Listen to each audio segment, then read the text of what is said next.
So, to continue with the essay on good resolutions, yesterday we did that the author says that it is a very different thing to make a good resolution and to perform it and to put into action. To continue with the next stanza, he says, but resolutions of this magnitude belong rather to the region of daydreams. If you remember, yesterday we did that the author says that some people's good resolutions are like Himalayas. Himalayas means they are very unachievable. But he says that such good resolutions are a part of daydreaming. Means it is not very easy to achieve such Himalayan good resolutions. They take one back to one's childhood when one longed to win the football cup for the school team and, if possible, to have one's leg broken just as one scored the decisive try. Now he says that what do we do in childhood? We daydream. We dream in the day. One day we say that we will become a doctor, another day we say that we will become an engineer, and another day that I will become a football player.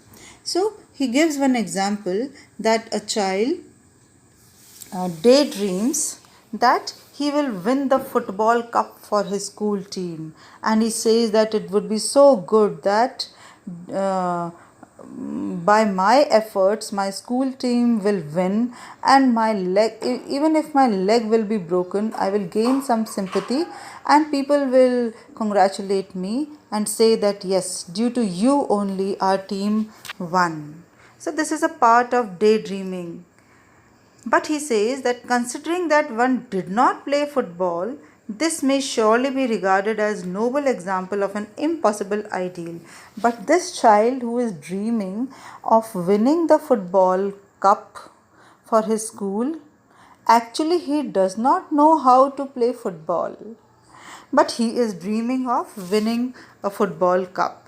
So he compares that this is our situation, that we make good resolutions but we are not in the practice of putting it into practice.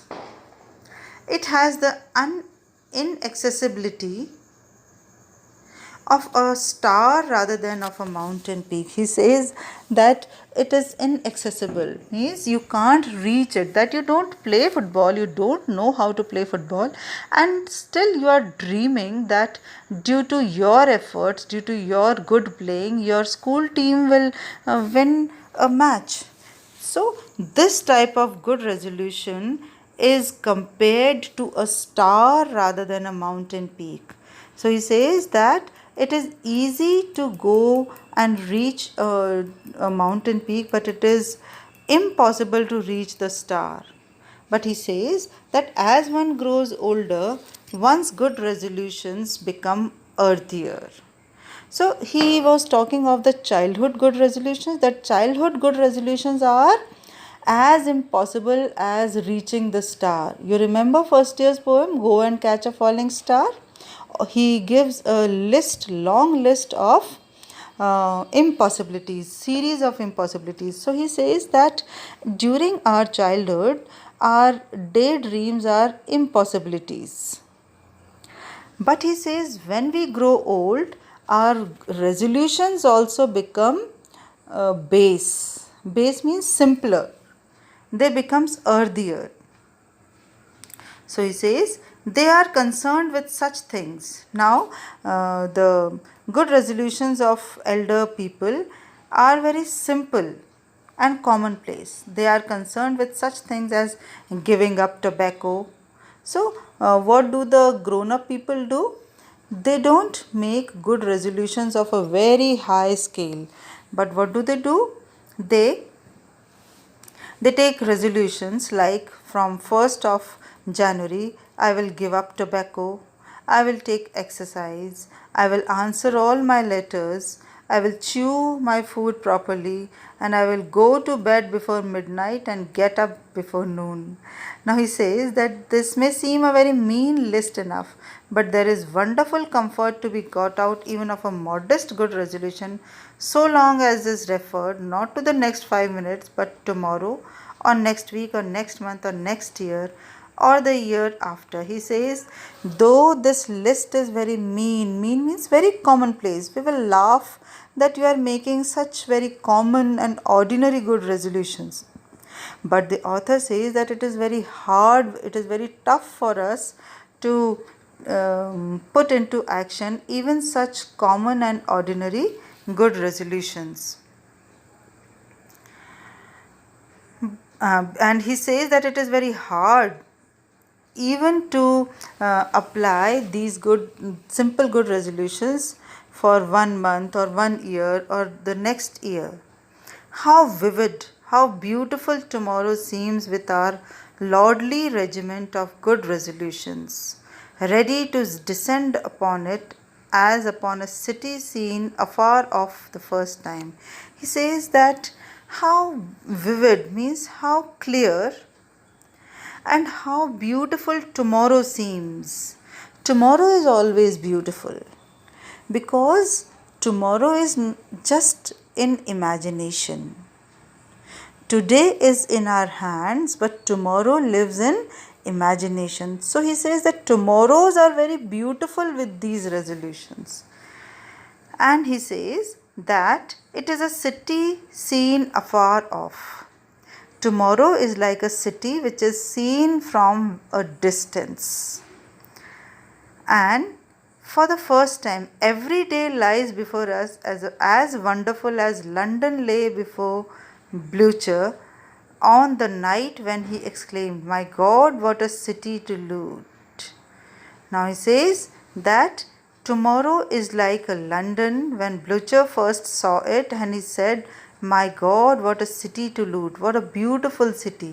So in the same way, our good resolutions are like tomorrows, are like imaginations, are beautiful daydreamings. It is all tomorrows. Now he says our life is gorgeous with tomorrows. Tomorrow means future. Gorgeous, beautiful. Our life is beautiful with tomorrow. Do you remember that in our childhood we used to write an essay, the India of 21st century. So we used to write that India in 21st century would be this, would be that, would be like this and that. But we are now living in the 21st century. How much matter of our essay is correct. So he says that tomorrows are always beautiful because we see tomorrow as an ideal day, as a day which is devoid of all the follies of all the mistakes of today. So he says our life is beautiful with tomorrows. It is all tomorrows. It is all tomorrow means whatever what we do, that yes, I will do it from tomorrow. I will wake up early in the morning from tomorrow. I will start my studies, regular studies from tomorrow. I will take up my exercise from tomorrow. Good resolution might be described in words in which a cabinet minister once described journalism as the intelligent anticipation of events. He says that good resolutions can be compared with journalism. As once a cabinet minister described it, he said that it is the intelligent anticipation of events. They means good resolutions are however intelligent anticipation of events which do not take place. Now he says good resolutions are anticipations. We anticipate those things which do not take place because it is very hard for us to implement good resolutions. But it is very pleasurable experience for us to think about those things. They are the April of virtue with no September following. He says that they are the April of virtue, but September does not come. September does not come means implementation never comes to good resolution. On the other hand, there is much to be said for putting a good resolution into effect now and then. Now he says that now and then means sometimes people do put into action their good resolution. Sometimes. There is a brief introductory period in most human conduct before the novelty has worn off. Now he says that there is a very small introductory period of enthusiasm, a period of filled with energy. So he says before the novelty has worn off. Novelty means newness. For example, you make a good resolution of waking up early in the morning. And you wake up early in the morning for the 1st of January, on the 1st of January, on the 2nd, on the 3rd and 4th. What happens on the 4th of January?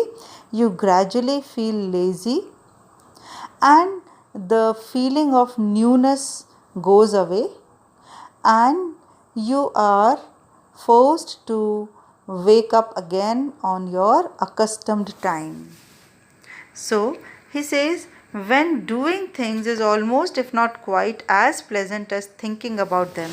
So he says that this brief introductory period of pleasure means some days, some weeks is a very small period of pleasure of following good resolutions when it is not very tough for us to follow the good resolutions. But what happens afterwards? The novelty goes off. Novelty means the newness goes off. We get bored very soon and we take to our old habit again. Thus, if you make to resolve to get up at 7 o'clock every day during the year 1915, you should do it. On at least one morning, if you do, you will feel so surprised with the world and so content with your own part in it that you will decide to get up at 7 every morning for the rest of your life. But he says that if you make good resolution that you will wake up at 7 and you do wake up at 7 on the 1st of January and you will be surprised with the world that, oh, see, I am awake and the whole world is still sleeping, how lazy they are. And you are so content. Content means you are so satisfied that at least I am not sleeping for long. But the rest of your life. And you say that for the rest of your life you will wake up early. But do not be rash. Getting up early, if you do it seldom enough, is an intoxicating experience. But he says, don't be rash, don't hurry. Very soon, this newness will fade away and you will feel that you should lie down even after 7. He says that getting up early is an intoxicating experience. Morning sleep is very, very intoxicating. And you feel much pleasure in sleeping, lying down till late in the morning. But before long, this intoxication fades. What happens? This intoxication fades, the newness goes away, you lose enthusiasm and the novelty, and what happens? The habit is left. Was it not the elder brother with his habits? It was not the elder brother with his habits, but the prodigal with his occasional recurrence into virtue.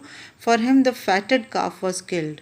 Now he is giving an example from the Bible. He says there were two brothers, Cain and Abel. One brother was very sincere and another was very prodigal. Prodigal means he was a spendthrift.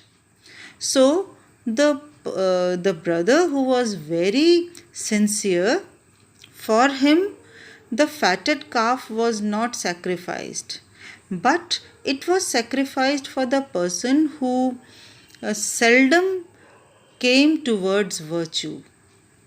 Seldom came towards virtue. For example, in our household also we see that there are two sisters. One who regularly helps the mother will not get the praise, but the one who helps her mother once in a month will be praised by everyone. Oh, today she has helped her mother.